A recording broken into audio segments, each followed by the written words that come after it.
Continuamos con la lectura del libro La ligera ventaja. Hoy vamos a ir desde la página 238 a la 249. Vamos a iniciar con el primer paso, que es escríbalo. La destreza más crítica para lograr el éxito en cualquier ámbito, desde los deportes hasta las altas finanzas, desde la salud radiante hasta las relaciones gratificantes, es la destreza de visualizar. Visualizar algo significa simplemente tener la habilidad de crear una imagen vívida de algo que todavía no ha sucedido en concreto y de conseguir que esa imagen sea tan vívida que se sienta real. Visualizar no sucede con óptima efectividad simplemente creando una imagen en su mente. Si sus sueños y aspiraciones están transcurriendo solo en su mente, fácilmente terminan siendo meras ilusiones. Es como decir voy a intentarlo, que como dijo Yoda, eso no sirve. Hazlo o no lo hagas, pero no lo intentes.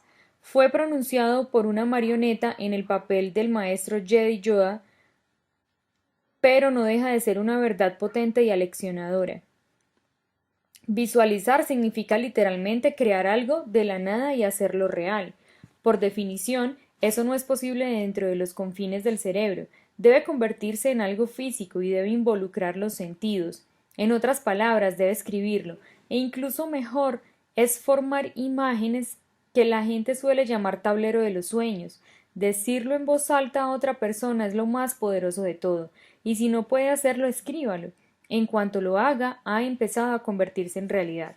¿Con qué sueña? Escoja un sueño, cualquiera, su casa de ensueño, su lugar, sus vacaciones, su trabajo, su matrimonio, su carrera de ensueño. Escoja un sueño que verdadera y profundamente desearía que se hiciera realidad. Anótelo, describiéndolo en unas pocas palabras en el primer renglón de abajo. Luego escoja otro y otro hasta que haya identificado e indicado 5 sueños. Si duda, sepa lo siguiente. Esos sueños pueden ser tan enormes o pequeños como desee. Ninguno es mejor ni vale más o menos la pena convertirlo en realidad. A continuación hay 5 espacios con renglones, más o menos dos renglones por cada uno de los puntos, en los cuales podemos escribir los sueños que nos aconseja el libro. Bien, ahora añada 2 descriptores que concretarán más su sueño. ¿Qué y cuándo? Primero regrese a cada sueño y añada las palabras que necesita para hacerlo absolutamente específico. Quizás necesite otra hoja de papel o empezar un documento en su computadora. Por ejemplo, si tuvo el sueño de tener libertad financiera, ¿qué significa específicamente? ¿Cuánto dinero necesita en el banco o en las inversiones o como entrada anual para lograr lo que usted considera ser la libertad financiera? Si hay otras condiciones que deben reunirse, como estar totalmente libre de deudas, añádala también. Digamos que uno de sus sueños es la salud radiante. ¿Cómo puede definirlo más específicamente? Una forma sería describir exactamente cómo se siente, a qué tipo de actividades se dedica y qué le hacen sentir. Imagínese leyendo su sueño a un ser querido, quien le dice no estoy seguro de que entiendo lo que quieres decir. ¿Me puedes explicar exactamente qué intentas? El segundo descriptor es cuándo. Se ha dicho que las metas son sueños con fechas límite. Reestructuremos nuestros sueños en metas tangibles y prácticas dándoles un cronograma. Regrese a cada sueño y responda a la pregunta ¿para cuándo? Probablemente oyó hablar del principio de Pareto, o comúnmente denominado la regla del 80-20, que dice que, por ejemplo, el 20% de la gente de un plantel de ventas produce el 80% de los resultados. Vilfredo Pareto, el economista italiano que anunció esta teoría a principios del siglo XX, en realidad llegó a esta fórmula, que es un poco más compleja que un simple 80-20, para describir la tendencia de que la riqueza, la innovación y la iniciativa se concentra en una élite autoseleccionada independientemente del sistema social o económico externo. En otras palabras, Pareto estaba describiendo realmente la curva del éxito y la curva del fracaso, las dos caras de la ligera ventaja. Esta es otra aplicación de la ley de Pareto. El 80% de todo lo que usted hace tiende a terminarse en el último 20% del tiempo disponible. Esa puede ser una verdad insidiosa, porque Si no crea una fecha límite concreta, ese último 20% jamás parece presentarse, y usted siempre está viviendo en el 80% diciendo algún día, el día que nunca llega. Anote sus sueños, hágalos vívidos y específicos, asígneles un cronograma concreto para realizarlos y habrá dado un paso gigantesco para convertirlos en realidad. Segundo paso, mírelo todos los días. La única razón contundente de escribir sus sueños es para que pueda mirarlos y leerlos todos los días. El motivo por el que debe mirarlos todos los días es el mismo motivo por el que necesita rodearse de la compañía de gente positiva. Debe contrarrestar la fuerza de la gravedad, o en otras palabras, la fuerza de la mediocridad. Recuerde que las probabilidades son 19 a 1 en su contra, y debe recordarle constantemente a su cerebro dónde va encaminado o se desviará del camino del dominio y se perderá. Si no se mantiene a sí mismo constante y reiteradamente concentrado en su destino, será como un cohete sin giróscopo, simplemente avanzará sin rumbo en el espacio exterior del fracaso, jamás acercándose ni remotamente a la luna o de regreso a la Tierra otra vez. Después de la fe y el deseo ardiente, el tercer factor que Napoleón Hill halló en su estudio de más de 500 hombres y mujeres exitosos de su día fue lo que denominó autosugestión, el poder de decirse y volver a decirse frecuente y sistemáticamente cuáles son sus metas. Descubrió que en promedio esas personas lo hacían 2 veces por día. Todos los días debe preguntarse a sí mismo por qué los titanes de la industria, los estadistas de clase mundial y otras figuras destacadas en sus ámbitos sintieron la necesidad de decirse a sí mismo todos los días qué era lo que estaban haciendo. Ciertamente no era porque fueran estúpidos o tuvieran mala memoria, era porque entendían el poder del subconsciente, sabían que tenían que alimentar permanentemente las metas a su mente subconsciente para que estuviera alerta a lo que se cruzara por su camino en apoyo de esas metas e ignorar las distracciones que se lo impedían. Rodéese de ellas, mantenga la conciencia siempre presente y mírelas todos los días. Su cerebro es mucho más complejo y potente que la computadora más grande del mundo, y su propio subconsciente es, sin duda, la mayor distracción que tiene. Recuerde cuántas veces escuchó la palabra no para cuando había empezado primer grado, más de 40.000 veces, y había ejercido un impacto 8 veces más fuerte que los 5.000 sís. Su cerebro ha registrado una preponderancia 8 a 1 de no, que se traduce en no puedo hacerlo, jamás funcionará, es imposible. ¿Por qué quisiera intentarlo? Todos llegamos a este asunto del éxito con un bagaje imponente de acondicionamiento negativo. Y está bien, no podemos volver a vivir la infancia, pero no lo necesitamos para poder conseguir nuestros sueños. Lo que podemos hacer y debemos hacer es rodearnos de nuestros propios sí. Rodéese de mensajes que le digan que sus sueños son reales, sus sueños son reales, sus sueños son reales. No solo son posibles, son inevitables. Es el mensaje en el que debe sumergirse su subconsciente en forma permanente. Tener sus sueños concretamente identificados, en papel, de la forma más vívida y específica posible, y con un cronograma muy tangible y preciso, le ofrecerá un entorno positivo de sí para sus metas, sueños y aspiraciones. Y cuando esa fuerza de gravedad de 19 contra 1 empieza a fugarse de su subconsciente y a susurrar, sí, pero ¿realmente se van a concretar? Debemos responder instantáneamente y sin duda sí, sí, sí, sí, sí. He aquí lo extraordinario, que tantas veces vi suceder y nunca deja de sobrecogerme. Cuando define clara y tangiblemente sus metas, la vida halla la forma de reacomodarse desatando una serie de eventos que usted jamás hubiera previsto ni planeado para que usted pueda llegar a donde desea. Si se quedó sentado y trata de dilucidarlo, no sucede, pero cuando se rodea de la expresión vívida de sus metas tangibles, su cerebro subconsciente comienza a trabajar en ello y si tiene la filosofía adecuada, la filosofía de la ligera ventaja, entonces se le ocurrirán las acciones acertadas y seguirá repitiéndolas, y se desencadenará una serie de eventos, incluidas circunstancias que jamás se hubiera imaginado que lo llevarán a donde desea. Tercer paso. Comience con un plan. Este es el punto que suele descarrilar a la gente. Es fácil suponer que necesita armar el plan que lo llevará a donde desea. En otras palabras, el plan acertado. el plan que funcionará. No es así. La cuestión no es idear el esquema brillante que le garantiza llevarlo hasta la línea de llegada. La cuestión es simplemente idear un plan que lo lance de la línea de largada. No es que el plan de largada no lo lleve necesariamente a donde desea. Seguramente no lo llevará a destino, al menos no el plan exacto que usted concibió originalmente. Nadie posee ese grado de precisión perfecta en la planeación a largo plazo, y existen demasiadas variables y sorpresas a lo largo del camino que exigirán efectuar ajustes al plan. Tiene que empezar con un plan, pero el plan de largada no será el plan que lo llevará a destino. En efecto, solo para recalcar, lo voy a decir otra vez, tiene que empezar con un plan, pero el plan de largada no será el plan que lo llevará a destino. Es posible que parezca no tener sentido. Lo que quiero decir es que si este plan no lo va a llevar a su meta, ¿para qué molestarse diseñándolo? ¿Qué sentido tiene? La cuestión es que usted necesita un plan para comenzar, de la misma manera que necesita un centavo para empezar, antes de que nada pueda duplicarse. La manera en que dio su primer pasito de bebé, la manera en que frunció el entrecejo, frunció los labios e hizo el esfuerzo de leer la primera oración.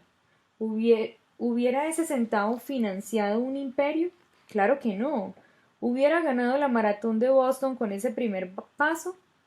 ¿Hubiera conseguido una maestría en literatura con esa primera oración? No, no y no. Pero sin ese centavo, sin ese primer pasito tambaleante, sin el tropiezo de esa primera oración, su sueño jamás se hubiera materializado por más intensamente que lo hubiera deseado. El poder de un plan no es que lo llevará a su meta, el poder de un plan es que le dará el puntapié inicial. La gente comete el error de pensar que necesita el plan perfecto. No existe el plan perfecto. Por definición, no es posible porque un plan no es llegar a destino, es solo su punto de largada. Y ese es exactamente el motivo por el que necesita un plan. Si no tiene un punto de largada, no podrá dar ningún salto. Mañana seguirá en el camalote con las otras ranas. En efecto, si dedica demasiada energía al plan y se fastidia tratando de que sea perfecto, lo más probable es que lo despoje de toda la vitalidad, espontaneidad, intuición y alegría de hacerlo. Haga las cosas y tendrá el poder. No trate de tener todo solucionado. Si desea el doble de éxito, duplique su índice de fracasos.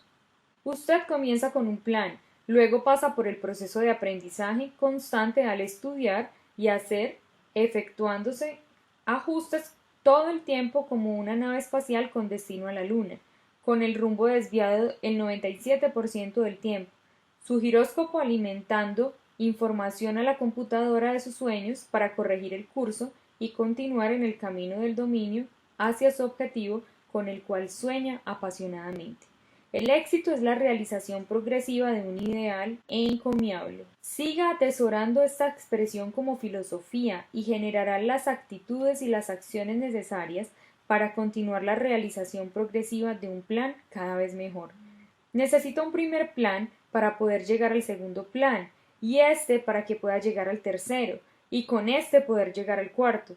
Su plan de largada no es el plan que lo llevará finalmente a donde desea, pero lo necesita para tener un punto de partida. En mi profesión, la capacitación es un componente enorme de lo que impulsa el éxito de un negocio. La capacitación es el gran ecualizador. Trabajamos con cantidades muy grandes de personas, con una gama de diversidad muy amplia, de todos los estratos sociales, capacitamos, volvemos a capacitar y capacitamos una vez más. No es que haya mucho que aprender, es como aprender a tocar música, donde al final de cuentas hay solo 12 notas.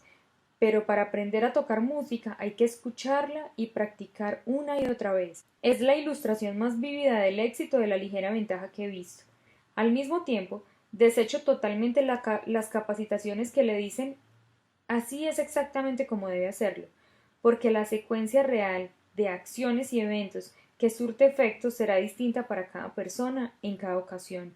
Usted puede entrenar a la gente en los conceptos, en cómo pensar y qué tipos de acciones han sido efectivas, pero no puede diseñar la secuencia específica con todo detalle, porque las circunstancias siempre son distintas y siempre cambian. La vida se curva.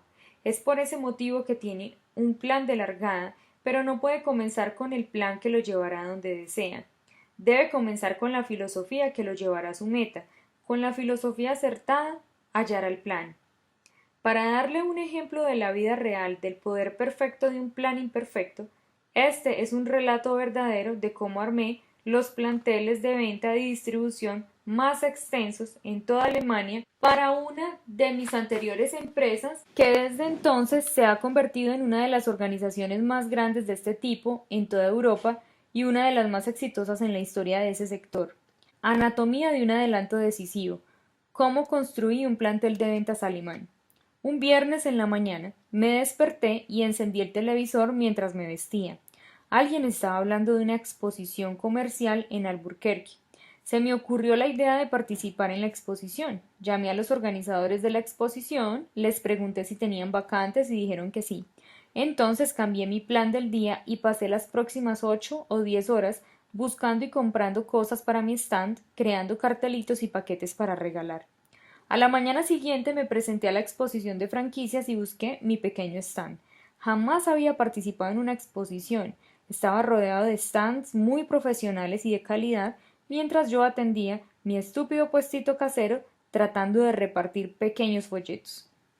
Frente a mí una persona de otro stand estaba inflando globos en forma de osos. Así estábamos, el hombre oso y yo.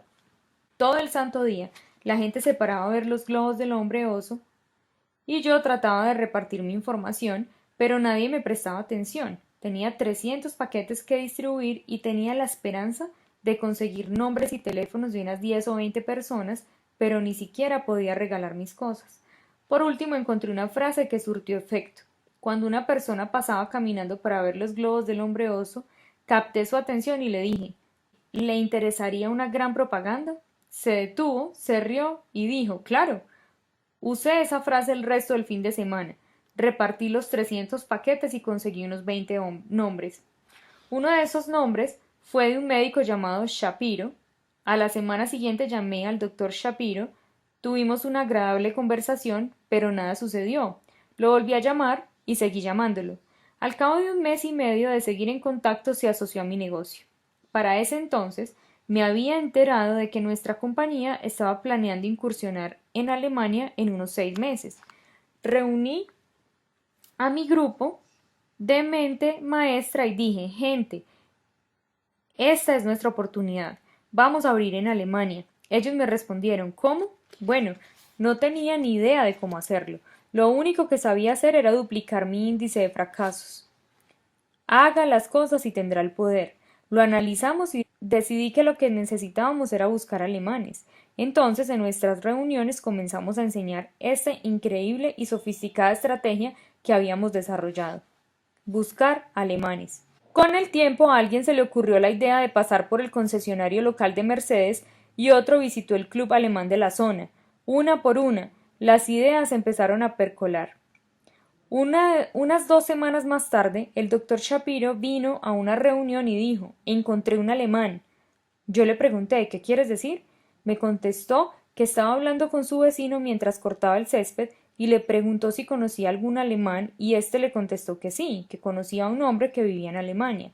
Le dije al doctor Shapiro que le enviaría a este señor en Alemania toda mi información porque planeaba ir en unos meses. Él me preguntó, Jeff, ¿no estás planeando dar una charla en Miami en unos meses? Ese era mi plan. Ah, porque este señor está viajando a Estados Unidos y creo que va a estar en Miami, también en esa fecha.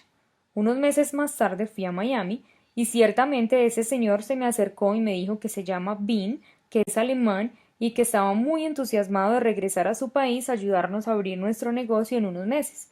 Salvo que después de que Bean regresó a Alemania, pasaron 3 meses y la compañía no abrió en Alemania al fin de cuentas. Las cosas no están listas. El plan tiene que cambiar. Debemos retrasar la apertura al menos otros 3 a 4 meses. Entonces llamé a Bean y le dije, mira, no estamos abriendo en Alemania todavía, pero acabamos de abrir en Inglaterra, así que ¿por qué no vas y empiezas a trabajar allá? Puedes practicar y cuando abramos en Alemania ya estarás muy familiarizado y preparado. Entonces Bean y su esposa Birgit se mudaron a Inglaterra, alquilaron un departamentito y empezaron a trabajar allí. Un día Bean y Birgit estaban caminando cuando se detuvieron a charlar con un señor que estaba pintando una casa. Mientras charlaban, le preguntaron, y prepárese para esto, ¿adivinaron ya qué brillante pregunta le hacen? Exactamente, le preguntan, ¿conocen algún alemán? Y el señor responde, sí, conozco a este señor en Alemania que tiene mucho éxito allá. Meses más tarde, cuando llegó finalmente a Alemania, voy de ciudad en ciudad, conociendo gente en vestíbulos de hoteles en Hamburgo, Düsseldorf, Colonia, Heidelberg, Múnich, Frankfurt. Yo no sé nada de Alemania y no hablo ni una palabra de alemán, pero Bean estuvo conmigo todo el tiempo, a mi lado, interpretando, ayudándome y mostrándome todo. Al principio yo hablaba ante un grupo, Bean interpretaba, yo decía otra cosa y él volvía a interpretar. Pero pronto comenzaron a suceder cosas extrañas. Decía algo y antes de terminar mis pensamientos, Bean arrancaba un alemán rapidísimo y hablaba durante 5 minutos sin parar. No necesitaba que yo terminara mis oraciones, lo estaba haciendo sin mí. Para cuando me fui de Frankfurt habíamos lanzado a Alemania y hoy día Bean y el amigo alemán del pintor son multimillonarios y cuentan con planteles de venta en toda Europa. Entonces, esta es la pregunta que deseo hacerle. ¿Planeé yo todo esto? Quizás se formuló así. Un día estaba sentado en la cama, poniéndome los calcetines y preguntándome ¿cómo puedo crear un enorme plantel de ventas en Europa? Pensé un rato sobre este asunto, luego me di una palmada en la frente y dije ya lo tengo todo. Todo lo que necesito hacer es encender el televisor y probablemente estén hablando de una exposición comercial. Y si voy a esa exposición es muy probable que me pongan en un rincón con un tipo llamado hombre oso que roba la atención de toda la gente que pasa por mi stand y que me impide repartir pequeños folletos, lo cual me obligará a ingeniar algo que decir como ¿le interesaría una gran propaganda? Y si lo hago, no solo repartiré los 300 paquetitos, sino que también conseguiré 20 nombres. Y uno de esos nombres podría ser un médico en Alburquerque que no estará realmente interesado al principio, pero que aunque me lleve unas 3 semanas llamarlo, tal vez finalmente aparezca mientras estoy enseñando a la gente cómo preguntarle a todo el mundo si conocen algún alemán. Y este médico hablará con su vecino de al lado un día mientras corta el césped, y qué bueno que no será un día lluvioso, porque de lo contrario este plan meticulosamente preparado no dará resultado, y le preguntará si conoce algún alemán. Y si lo hace, él conocerá a esta persona que no solo vive en Alemania, sino que justo está viajando a Miami al mismo tiempo que yo voy a viajar a esa misma ciudad, lo cual funcionará realmente bien. Porque aunque este señor regresará a Alemania todo entusiasmado de abrir una compañía allá, si este plan que estoy elaborando acá funciona bien, entonces eso no sucederá porque lo que pasará es que la compañía no estará lista para abrir en Alemania. Pero eso será perfecto, porque entonces le diré a este señor, ¿por qué no vas a Inglaterra en cambio unos meses? Lo cual él probablemente haga e incluso quizá alquile un departamento con su esposa. Lo cual será perfecto, tal como yo lo había planeado, porque un día cuando salgan a caminar pasarán por esta casa y se sincronizará perfectamente, porque desde ya, ese día tampoco estará lloviendo, y ellos se detendrán a charlar con ese pintor de casas, lo cual es perfecto porque yo los habré entrenado a preguntar ¿conoce algún alemán? Y harán esa pregunta, y si todo va de acuerdo a mi plan, el pintor ni siquiera tendrá que detenerse a pensar, porque dirá simplemente sí, en efecto, conozco un hombre en Alemania, y de hecho es un tipo exitoso allá. Y eso será perfecto también, porque cuando yo finalmente viaje a Hamburgo, aunque parezca que no tengo ni la menor idea de lo que estoy tratando de concretar en Alemania, la verdad es que este señor que conocí en Miami, el amigo del vecino de al lado del médico de la exposición, y el hombre exitoso de Alemania, el hombre que conoce al pintor de casas del señor de Miami, se reunirán conmigo en el hotel y viajarán conmigo como mis intérpretes, y como están interpretando para mí, entenderán el negocio mejor que nadie para cuando yo termine la visita. Y luego esas dos personas construirán las organizaciones de ventas más grandes de Alemania y una de las más grandes de toda Europa. Sí, asentí con sabiduría. Todo eso debería funcionar sin complicación alguna. ¡Qué buen plan, Olson! Y me terminé de poner los calcetines y los zapatos. ¿Cree que fue así como sucedió? Claro que no. Entonces, ¿cómo sucedió? La simple verdad es que comencé con un plan. Mi plan era este. Le dije a la gente que le preguntara a otra gente si conocían algún alemán. Eso fue todo. Ese era el plan maestro brillante. ¿Y sabe qué? Funcionó. Un plan simple, y se podría decir que era tan simple que parecía estúpido. Pero si comienza con un plan y practica esas disciplinas diarias simples, un plan da lugar al próximo y ese da lugar al siguiente y así sucesivamente. ¿Se imagina cuántas veces se podría haber desarmado esta cadena ridículamente improbable de eventos? Algo tan inocuo como una lluvia por la tarde la hubiera saboteado por completo, no solo una vez, sino dos veces. ¿Por qué no fue así? Porque comenzamos con un plan y luego permitimos que la ligera ventaja funcionara.